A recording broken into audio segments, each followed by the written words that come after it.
단거리 경주가 아니라 마라톤이다라고 하는 이야기를 여러분 여러 번 들으셨을 것입니다. 신자들의 믿음의 삶도 마찬가지입니다. 어느 한때 불꽃 같은 삶을 살아 주님께 드린다라고 하는 것으로 충분하지 않아요. 매일매일 마지막 숨을 거두는 그날까지 그리스도인의 삶을 살아가도록 우리를 부르셨어요.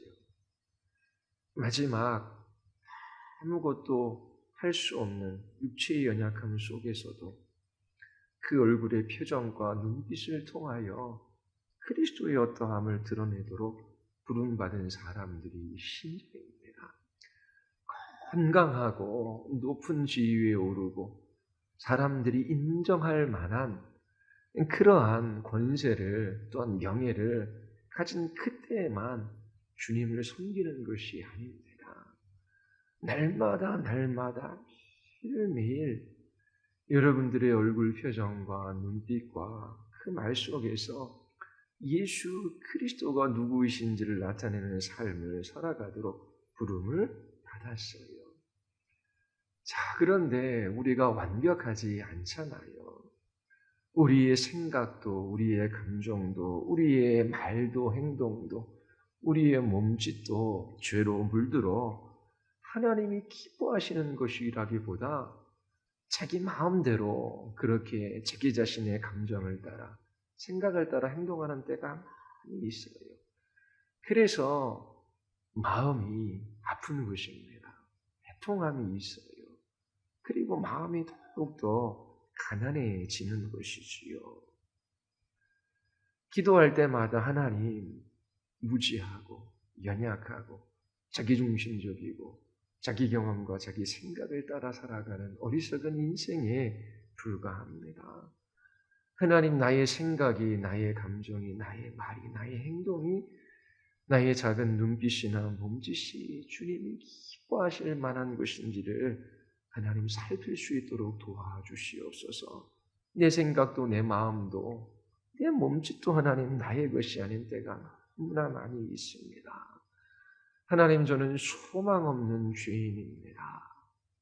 주님께서 저를 붙들어 주시지 아니하시면 이 믿음의 길을 걸어갈 수 없습니다. 그렇게 가난하고 애통한 심령으로 주님 앞에 고백하며 주의 도우심을 구하며 주님의 은혜가 아니면 살아갈 수 없다라고 매일 기도의 자리에서 이 싸움들을 싸워요. 그러면서 돌이켜 회개하는 것이지요. 죽는 날까지 오라, 나는 곤고한 사람이로다. 누가 이 사망의 몸에서 나를 건져내랴. 그 탄식이 그리스도인들에게는 있어요. 탄식이 없는 것이 문제입니다. 죽음의 위협 앞에서 어느 한순간 결단하고 순교자가 되는, 그것도 결코 쉬운 일은 아니에요. 그러나 정말 어려운 것은 모든 것이 잘 될 때에, 성공할 때에, 큰 성취와 업적을 이루었을 때에, 그때에도 가난하고 애통한 심령으로 하나님, 저는 죄인입니다. 주의 도우심이 없으면 살아갈 수 없습니다. 이 모든 일들은 제가 행한 것이 아니라 주님께서 행하신 것입니다. 그러면서 주님 바라보며 납작 엎드려 그 삶을 살아가는 것이 더욱더 어려운 일입니다. 평생 그 마지막 숨을 거두는 그날까지 그렇게 살아가도록 하나님께서 우리를 부르셨어요. 자기를 부인하고 십자가를 지고 자기 자신이 아니라 예수 그리스도 그분을 나타내는 삶을 살아가도록 부름받은 것이지요. 최근에 한 정치인이 자살을 했어요. 정의당 노회찬 의원이지요. 그분에 대해서 잘 알지 못하지만 그래도 좋은 마음으로 그분을 지켜보았습니다. 노동자, 또 가난한 자, 콩핏한 자를 위하여 살았던 분으로 알고 있고 또 그렇게 정치하고자 했던 분으로 알고 있습니다. 그러나 불법 정치자금 수수로 인하여 자신의 목숨을 끊었어요. 저는 그러한 돈을 받은 적이 없습니다. 부인했지요. 그리고 2016년은 무혐의 처리가 되었어요. 그분이 아파트에서 뛰어내린 그 사건으로 인하여 저뿐만 아니라 많은 사람들이 그 마음에 좀 허전함을 느꼈을 거예요. 3통의 유서를 남겼더라고 합니다. 한 통이 이제 당에 남긴 유서예요. 그 유서의 내용 중 이런 것이 있었던 것 같아요. 자신이 지은 죄는 법의 심판으로도 또 당의 징계로도 모자란다. 그 유서의 내용을 살펴보면 자신의 죽음으로 그 죄값을 대신하겠다. 그런 뉘앙스를 저는 읽었어요. 명예가 시추되고 또 자신이 쌓아왔던 그 모든 정치적인 그러한 업적들을 한순간에 무너뜨릴 수 있는 잘못일 수 있어요.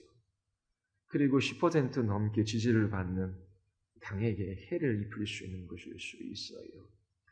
죽음을 통해서 그 모든 것들이 무마될 수도 있습니다. 그렇게 자기 자신의 신념을 따라 죽는 것도 대단한 결심이라고 봐요. 그런데 너무나 안타깝습니다. 정말 그 죄값을 받는 것은 한순간 목숨을 잃어버리는 것이 아니라 정말 자기 자신의 잘못을 시인하고 내가 어리석었습니다. 그리고 법의 심판을 받고 저를 비난하면 비난을 온몸으로 감수하겠습니다. 저의 잘못이지 저의 당의 잘못이 아닙니다. 죄값을 물으시려면 저에게 묻고 비난하시려면 저에게 비난하십시오. 저는 모든 것을 내려놓고 다시 한번 저에게 주어진 삶 속에서 그렇게 주어진 길들을 걸어가겠습니다. 그렇게 자기를 부인하고 그 십자가를 지고 대기종근하였더라면 그 인생의 무게가 더 클 수도 있고 그리고 많은 비난을 받을 수도 있었지만 어떻게 생각해보면 더 큰 지지를 받지 않았을까? 그런 정치인이 누가 있었습니까? 죽거나 끝까지 부인하거나 아니면은 법의 심판을 받으면서도 적은 형량을 받으려고 애썼던 사람들밖에 없었지요. 철저하게 자기 자신의 죄를 고백하고 인정하며 그리고 자기 자신의 신념을 따라 살아갔다면 그래도 역사가 기억해 주지 않았을까 그런 안타까움이 저에게 있어요. 어떠한 분들은 양심의 가책을 받아 죽음을 선택한 대단한 결단을 했다라고 칭송을 합니다. 죽기까지 얼마나 괴로웠겠습니까? 그러나 거짓의 영, 죽음의 영, 사단이 있습니다. 사람을 미혹해 하는 것이지요. 또 어떤 분들은 교회나 목회자는 양심의 가책도 없다. 이 5천, 4천만 원 작은 정치자금을 수수하고도 그 양심의 기로 죽는 사람이 있는데 왜 회개하는 목회자는 없느냐? 그렇게 따지는 분들도 있습니다. 다 맞는 말입니다. 그러나 죽음은 최선의 선택이 아니에요. 그가 정말 신념이 있고 소신이 있다면 끝까지 그 길을 걸어가는 것이 아름다운 것입니다. 결국 죽음도 자기 자신을 위한 것이고 그리고 죽음으로 나머지 것들을 덮어버리려고 하는 그런 시도도 분명히 있는 것입니다.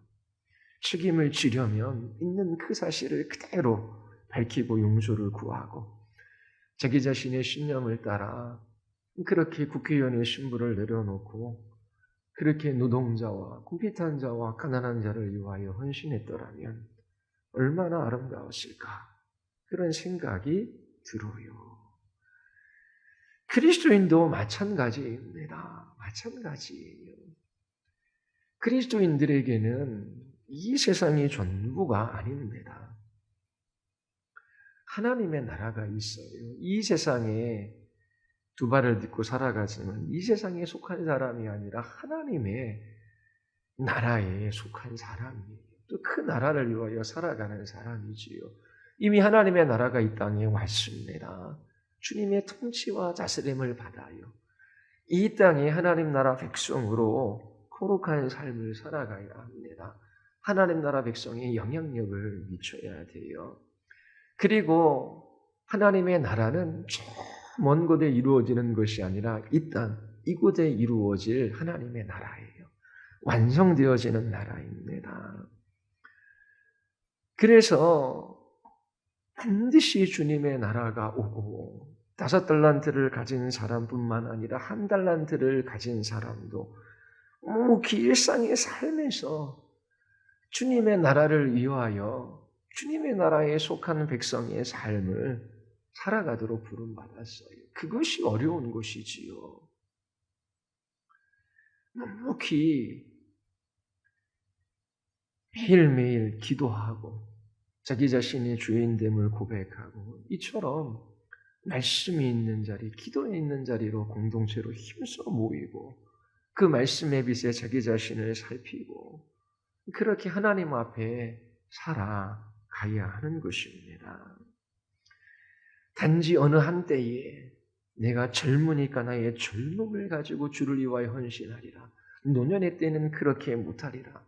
일리가 있지만 어린아이나 노년이나 할 것 없이 부르신 모든 삶의 자리 속에서 주의 나라를 위하여 살아가도록 부름받은 사람들이 그리스도인들이고 그 나라를 위하여 살아가도록 사명을 주셨기에 그 생명을 연장시켜 주시는 것입니다. 그래서 그리스도인의 삶은 단거리가 아니에요. 마라톤입니다. 끝까지 싸워가야 돼요. 그래서 일상의 삶 속에서 매일매일 기도하고 이처럼 교회 공동체가 모이는 수요일이나 금요일이나 휴일에 부지런히 참석하고 함께 기도하고 말씀 공부하고 그렇게 끝까지 그 길들을 걸어가는 것이 가장 복된 거예요. 주위에 권면하십시오. 하나님의 말씀 앞에 서고 기도하는 것보다 더 가치 있고 중요한 시간을 보내기가 어려워요. 그래서 정말 힘들면 새벽에 못 나오지요. 그리고 쉬어야 합니다. 육체도 쉬어줘야 돼요. 수요일 날도 직장 생활하는데 얼마나 힘이 듭니까? 못 나올 수도 있고 금요일 날도 못 나올 수도 있어요. 주일 날도 직장 때문에 가까운 교회 가는 사람들도 있잖아요. 그럴 수 있어요. 정말 바쁘고 또 어렵고 힘든 상황이니까요. 그런데 하나님이 아시고 또 우리 자신이 압니다. 정말 우리가 무엇을 중심으로 어떻게 살아가야 할지 분명한 것들을 붙들고 이 길을 걸어갈 수 있어야 돼요. 매일 10분, 20분, 30분, 1시간 하나님 앞에 저는 주인입니다. 아무것도 아닙니다. 주의 은혜가 없으면 살아갈 수 없어요. 주님 우리의 가정, 교회, 직장 하나님 도와주세요. 하나님 제가 예수 그리스도 닮기를 원합니다. 주의 나라와 주의 의를 위하여 살아가게 하여 주시옵소서. 먹고 살아가는 계획도 필요하지만 주님의 의를 어떻게 행할 것인가 계획하게 하시고 주님의 마음으로 영혼들을 돌아보게 하시고 어떻게 살아갈지 저에게 말씀하여 주시옵소서. 더 거룩하고 더 주님답고 더 온전하게 되기를 원합니다. 주님 저희의 마지막 날이 주님을 가장 사랑하는 날이 되기를 원합니다. 가장 영광의 날이 되기를 원합니다. 나이 들어가는 것이 슬픈 것이 아니라 주님의 사랑을 더 알아가고 주님을 더 알아갈 수 있기에 주님을 더 닮아갈 수 있는 인생을 보내왔기에 저에게 기쁨이 되기를 원합니다. 그러면서 매일매일 남들이 알아주지 않지요. 뭘 위대한 것이 있어 보여요. 세상에 뭘 사랑할 것이 있어요. 하나님밖에 없습니다. 그러면서 엎드려 주께 기도하고 주위에 있는 지체들 한두 명 돌아보고 그리고 함께 모여 기도하고 함께 모여 말씀 듣고 그렇게 자녀들에게 말씀을 가르치고 권면하고 그러면서 끝까지 가는 것입니다. 주님이 보여주셔요. 인도해 주셔요. 알게 하셔요. 이처럼 끝까지 믿음의 선한 싸움을 싸우는 그러한 사람들로 나타나야 됩니다. 그런데 지금 이스라엘은 그렇지 못해요. 기드온도 마찬가지예요.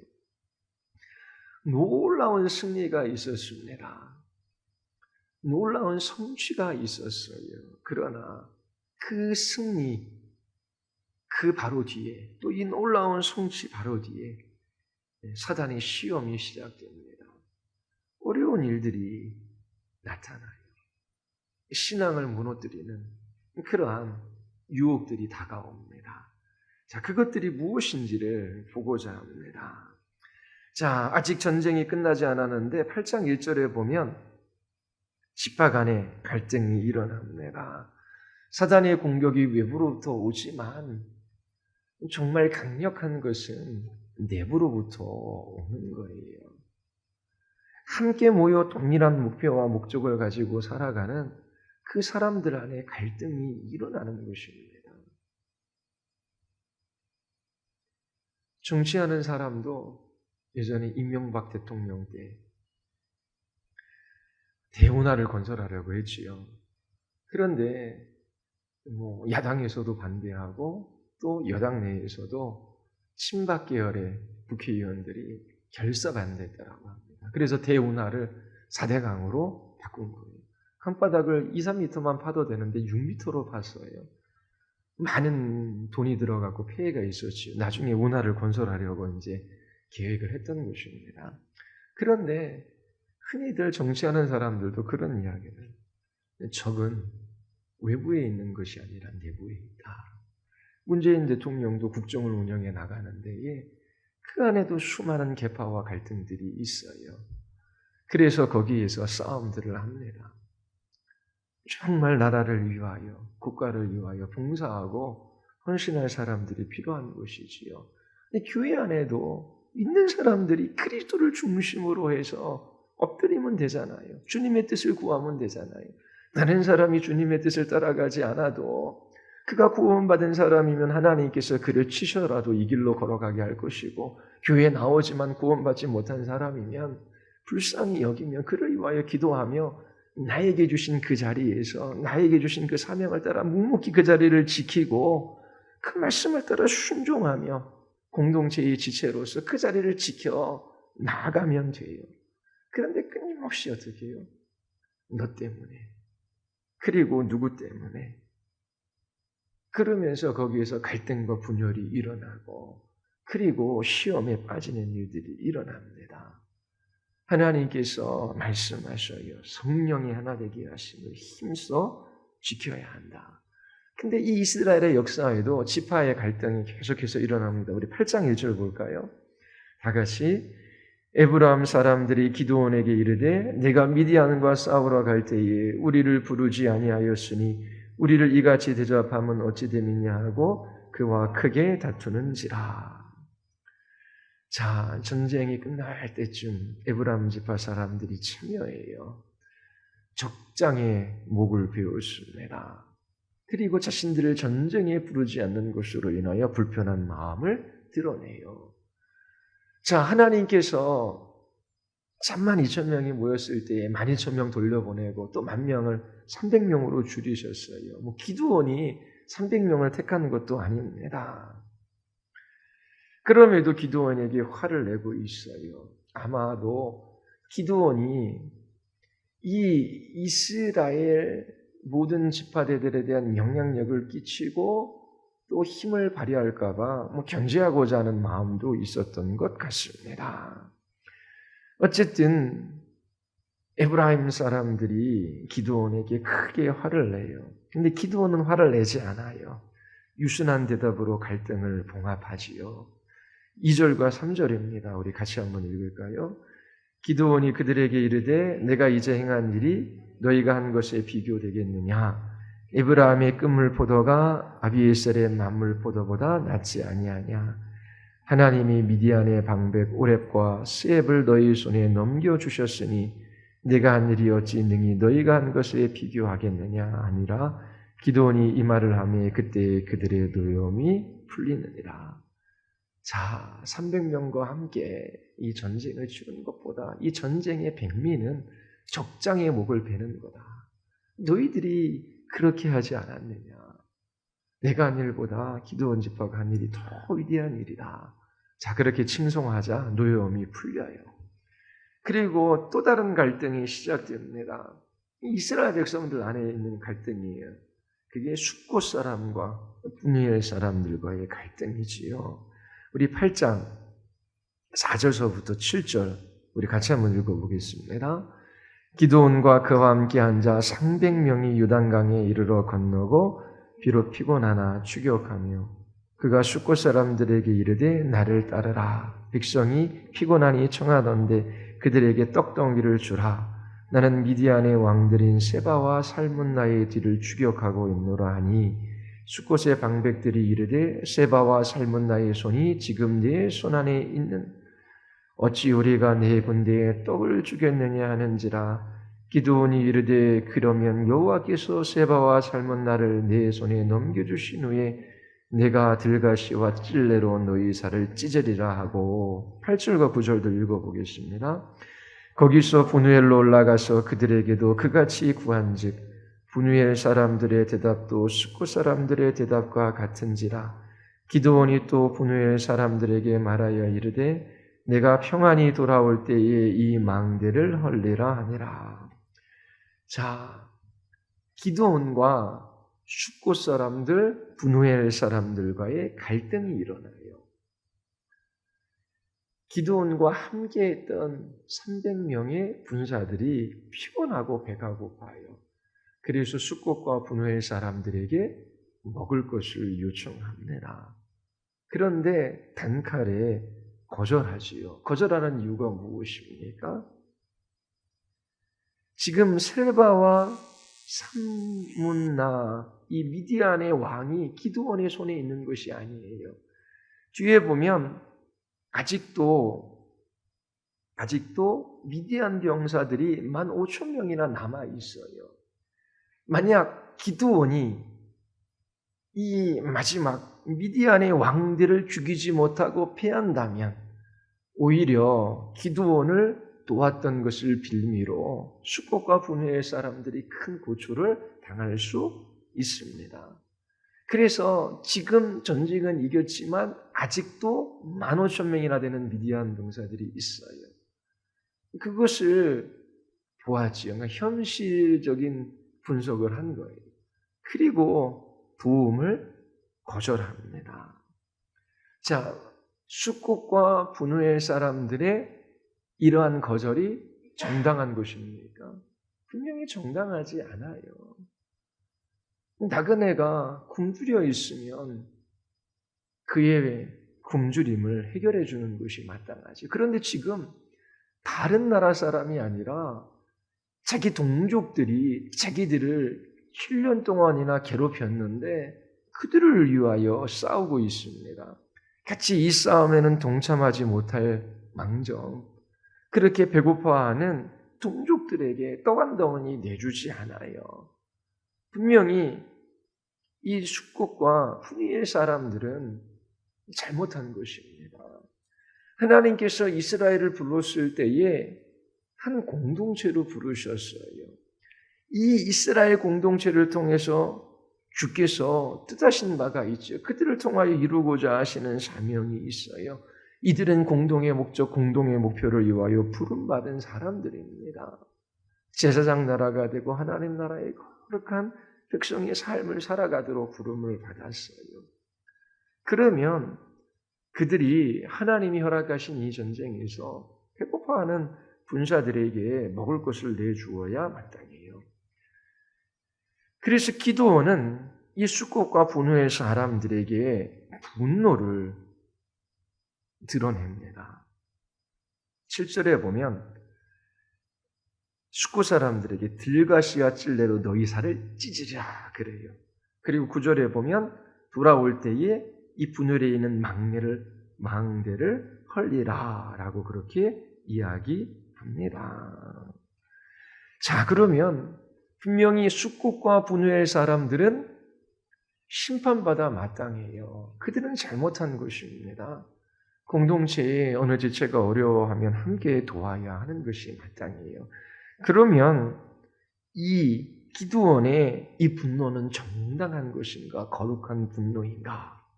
생각해 보면 이 기드온도 정당하게 분노를 내는 것 같지 않습니다.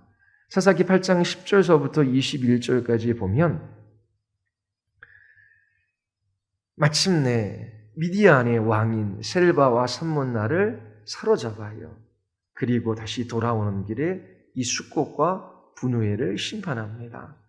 그런데 보십시오. 14절과 15절 보십시오. 숫꽃 사람 한 소년을 잡아 숫꽃의 방백, 장로들 70명의 명단을 얻어내요. 자, 그리고 15절 우리 같이 한번 읽어보겠습니다. 다 같이 시작.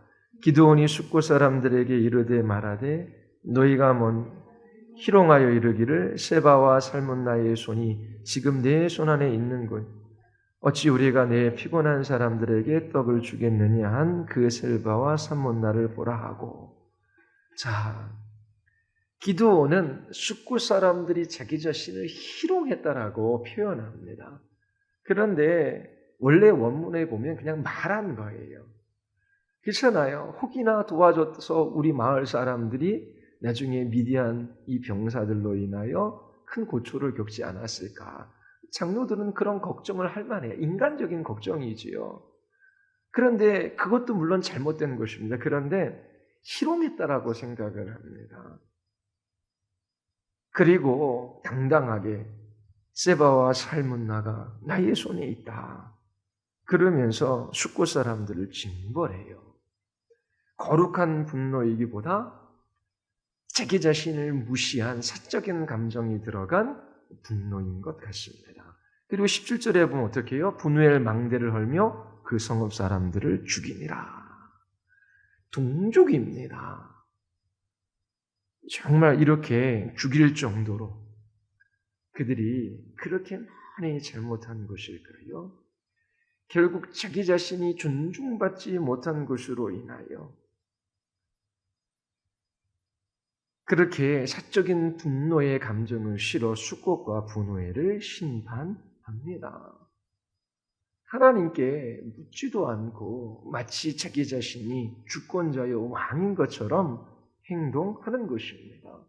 그 생명이 누구에게 있어요? 하나님께 있습니다. 이 기드온은 동족을 죽인 첫 사사가 됩니다. 그리고 셀바와 살문나를 죽이는 장면에 있어서도 정말 하나님께서 세운 사사로서 이스라엘 민족을 대표해서 행동하기보다 사적인 감정이 들어가 있어요. 우리 19절 한번 보겠습니다.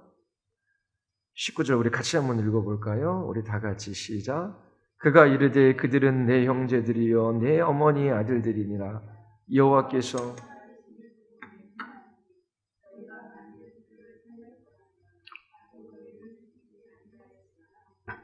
자, 세바와 살문나를 죽이는 이유가 뭐예요? 자기 형제, 자기 어머니의 아들들을 죽였다라고 하는 것입니다. 요단을 건너 끝까지 추격했던 것도 어떻게 해요? 사적인 복수의 감정이 들어가 있던 거예요. 너희가 내 형제와 내 어머니의 아들들을 죽이지 않았다면 나도 너희를 죽이지 않았을 것이다. 전쟁은 그런 게 아니잖아요. 그렇죠? 이 미디안에 그 압제가 있었어요. 하나님께서 심판하고자 하십니다. 그런데 사적인 감정을 실어 그들을 끝까지 죽이고 지금 심판하려고 해요. 그리고 20절에 보면 그의 어린 마다들 여대에게 이 미디안의 왕들을 죽이라라고 해요. 그런데 아직 어린 모양입니다. 칼을 빼지 못해요. 두려움도 있어요. 소년이라고 묘사하고 있지요. 그래서 마지막에는 기드온 자신이 칼을 빼 이 미디안의 왕들을 죽입니다. 흘러가는 것을 보면 지금 점점 더 승리로 다가가고 있어요. 그런데 그 승리의 전점에 이르는 기드온은 사적인 감정이 더욱더 증대되어지고 있는 것을 볼 수 있습니다. 그리고 22절이 이제 분수령이 됩니다. 22절 한번 볼까요? 오늘은 여기까지만 보고 또 다음에 한번 마지막 구절, 마지막 뒤쪽을 더 살펴보겠습니다. 22절 한번 읽어볼까요? 그때에 이스라엘 사람들이 기드온에게 이르되 당신이 우리를 미디안의 손에서 구원하셨으니 당신과 당신의 아들과 당신의 손자가 우리를 다스리소서 하는지라. 자, 기드온의 전쟁이 주는 교훈이 있습니다. 13만 5천 명을 물리쳤어요. 역사 가운데 이런 전쟁이 있었을까요? 그런데 놀라운 일을 경험한 후, 전쟁에서 승리한 후, 이스라엘은 큰 위험에 빠집니다. 기드온은 시험과 유혹에 빠져들기 시작해요. 우리의 전쟁은 눈에 보이는 그러한 싸움이 아니라 눈에 보이지 않는 싸움이지요. 사단의 공격이 있습니다. 그래서 무엇인가 이룰 때에, 성취했을 때에, 원하는 것을 가졌을 때에, 잘 됐을 때에 더 경계해야 돼요. 우리가 아울리지도 나가지만 정말 하나님께서 은혜 주시는 때가 있어요. 매년 제가 3번, 한 번은 해외로 나가고 10여 년 동안 한 번은 무교회지요. 교회가 없는 저쪽 강원도 쪽에 정말 집이 4채, 5채, 한 20채, 30채 있는 곳을 4박 5일 동안 누비면서 그곳에서 먹고 자고 복음 전하고 찬양하고 그러면서 돌아다니는 때가 있었어요. 그리고 매년 아울렛을 나갔었지요. 그런데 정말 하나님께서 주시는 은혜가 있는 때가 있어요. 하나님이 행하시는 놀라운 일들을 보는 때가 있어요. 그런데 그런 놀라운 일들을 보고 나서 그 다음 급격하게 영적인 침체를 경험하는 그런 일도 일어나요. 그래서 정말 주를 위하여, 주의 나라를 위하여 무엇인가 내가 열심을 내서 한다라고 할 때에 주님이 우리를 사용해서 주의 일들을 하시는구나. 그때에 자만하고 교만하기가 쉬워요. 그래서 더 엎드리고 더 경계하고 더 말씀 앞에 서고 더 기도의 자리로 나아가야 되는데 내가 이만큼 했으니 이제 좀 편히 쉬자. 그럴 때 슬쩍 사단이 시험거리를 두고 또 유혹하는 데들이 있습니다. 자, 3만 2천 명이 미디안과의 전쟁에 나섰지만 주님께서 300명만 남게 하셨어요. 그 이유가 뭐예요? 하나님께서 이스라엘로 하여금 자랑하지 못하게 하기 위함이지요. 자랑하지 못하게 하기 위함이에요. 이스라엘의 구원은 오직 하나님께 있어요. 찬양과 영광을 받으실 분이 있다면 오직 하나님 한 분밖에 없어요. 그런데 지금 이스라엘은 누구를 찬양하고 있어요? 하나님을 찬양하지 않고 기드온을 찬양하고 있어요. 기드온 당신이 우리를 미디안의 손에서 구원하셨습니다. 당신과 당신의 아들과 당신의 손자가 우리를 다스릴 것입니다. 자, 왕이라는 말은 없지만 지금 하나님의 자리에 기드온을 이스라엘 백성들이 누르고 합니다. 이스라엘엔 왕이 없어요. 그러나 이 가나안 여러 족속에게는 왕들이 있었습니다. 왜냐하면 이스라엘은 사사를 통해 하나님께서 다스리시고 그들이 왕 하나님이셔요. 그런데 이스라엘 사람들은 하나님의 자리에 이 기드온을 놓으려고 해요. 사람을 높여요. 자, 기드온과 이스라엘 백성들은 큰 승리 뒤에 큰 시험과 유혹에 빠지기 시작합니다. 끝까지 우리 이스라엘 백성들이 하나님 앞에 어떠한 죄인인지를 확인해야 돼요. 과거를 되돌아보십시오. 끊임없이 실패했던 민족 아닙니까? 그래서 무엇인가를 하나님께서 주셨을 때 으쓱하는 것이 아니라 자랑하는 것이 아니라 하나님이 이 일을 하셨습니다. 우리가 한 것이 아닙니다. 그러면서 엎드려 주님을 경배해야 하는데 지금 그 일을 못하고 있는 것입니다. 기드온이 자기를 드러내지는 않아요. 그러나 사람들이 자기를 높이는 것을 적극적으로 막지도 않습니다. 물론 그 다음 구절에 보면 하나님이 이스라엘의 왕이시라고 말해요. 그런데 실제로 행동하는 것 보면 자기 자신이 이스라엘의 왕이 된 것처럼, 다음 주에 살펴볼 텐데 왕이 된 것처럼 행동해요. 그의 말과 행동이 지금 계속 어긋나고 있는 것입니다. 그 전에 드보라와 바락은 시스라의 철병거를 물리쳤어요. 그때 온 마음으로 하나님이 행하신 일들을 찬양합니다. 그런데 이스라엘 백성과 기드온은 하나님을 찬양하지 않아요. 뭘 그러냐. 우리의 왕은 하나님이시고 하나님이 다스릴 텐데 그렇게 하지 마. 그 정도로 하지요. 그런데 실질적인 행동은 왕처럼 행동하고 온 마음으로 하나님을 찬양하며 경배하는 것은 찾아볼 수가 없었습니다. 이 이스라엘 백성들이 기드온을 왕 삼기를 원해요. 하나님은 눈에 보이지 않고 기드온은 눈에 보입니다. 그러나 역사 가운데 놀라운 하나님의 능력이 나타났을 때 하나님의 사람들은 언제나 자기를 부인했어요. 그리고 그것을 크게 경계했습니다.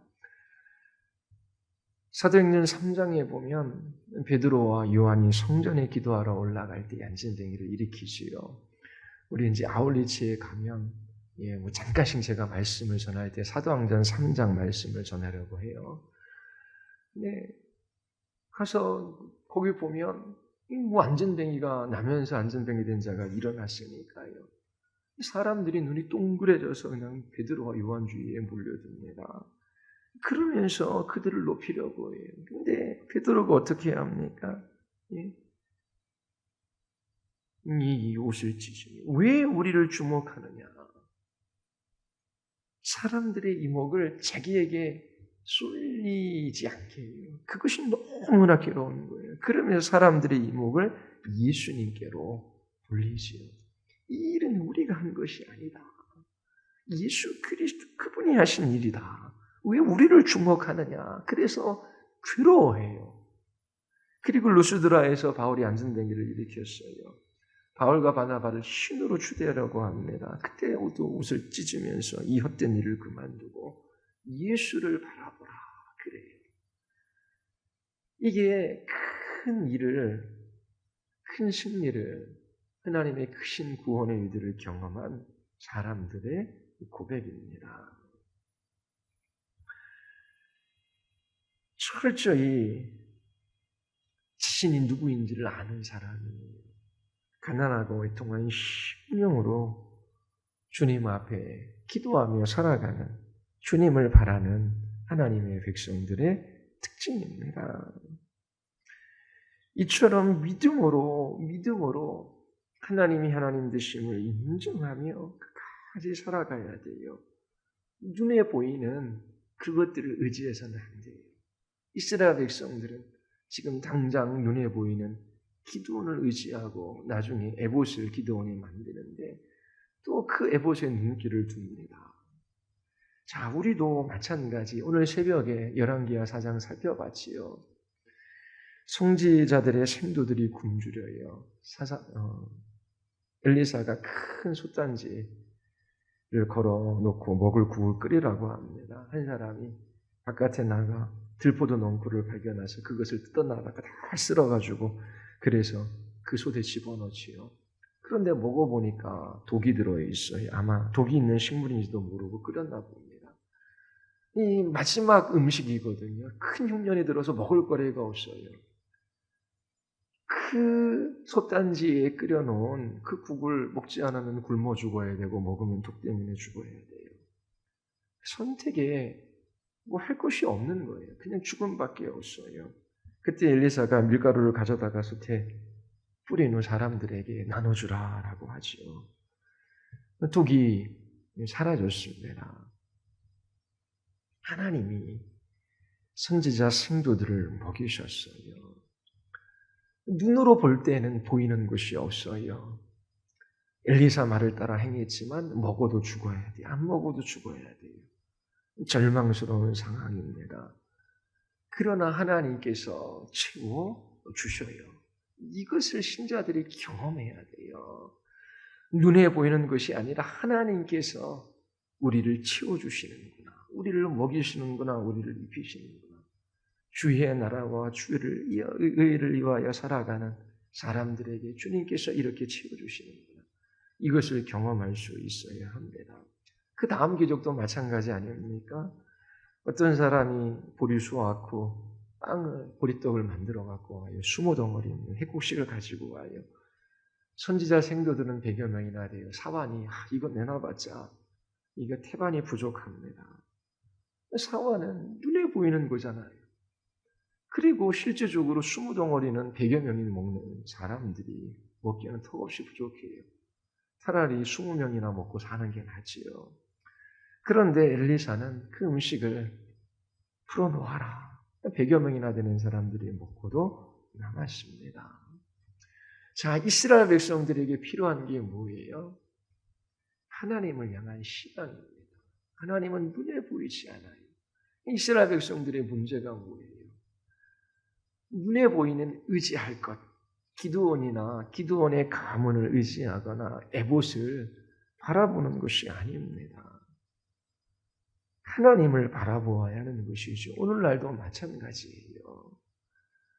우리의 인생을 계획할 수 있어요. 또 이 일을 할지 저 일을 할지 잘 따져보고 하나님이 주신 지성을 가지고 판단해 보아야 합니다. 그러나 우리는 우리의 지혜, 우리의 능력, 우리의 힘으로 우리의 생명을 보장하거나 연장시킬 수 없어요. 먹고 마시고 있는 것들에 관하여 하나님께서 분명히 해결해 주시겠다라고 말씀해 주셨습니다. 눈에 보이진 것이 아니라 눈에 보이지 않는 것들을 바라볼 수 있어야 돼요. 하나님을 볼 수 있어야 하는 것이지요. 아브라함이 갈대아 우르를 떠납니다. 자, 뭘 믿고 떠납니까? 하나님의 말씀을 따라 떠나지요. 갈대아 우르에는 뭐가 있어요? 가족, 친족, 살던 집, 땅, 그가 하던 모든 일들이 있어요. 자, 갈대아 우르를 떠나는 것은 그 시대에 강도를 만날 수도 있고 자기가 가진 모든 것을 뺏길 수도 있어요. 죽을 수도 있는 것입니다. 어디가 안전합니까? 갈대아 우르가 안전하지요. 눈에 보이는 친척과 눈에 보이는 땅과 자기 살던 집이 있어요. 그러나 주께서 말씀하셨기에 그 말씀에 순종함으로 한 걸음을 내딛어요. 어디가 안전합니까? 그곳이 안전한 곳이지요. 어디로 인도하실지는 모르지만 주의 말씀을 따라 한 걸음 내딛는 그곳에 하나님이 함께 하시고 주님이 함께 하시는 그곳이 피난처가 되는 곳이고 그것이 안전한 곳이 되는 것이지요. 주님 없는 갈대아 우르는 우상을 섬기는 땅이고 잠시 그가 집에서 또 그에게 주어진 땅에서 친척들과 세민한 삶을 살아갔다라고 해도 우상과 함께 망할 수밖에 없는 땅입니다. 가장 안전한 곳은 하나님이 함께 하시는 곳이에요. 하나님의 말씀을 따라 순종함이 한 걸음 내딛는 그곳이 가장 안전한 곳이지요. 이스라엘 사람들은 기드온과 그의 가문을 피난처로 삼으려 눈에 보이는 왕을 원했어요. 그러나 하나님이 우리의 피난처가 되십니다. 하나님께서는 철저하게 타락한 우리가 누구이며 하나님이 어떠한 분이신지를 보여주셔서 정말 하나님 한 분 의지하며 하나님 말씀에 따라 순종하며 살아가는 주의 거룩한 백성으로 우리를 부르셨어요.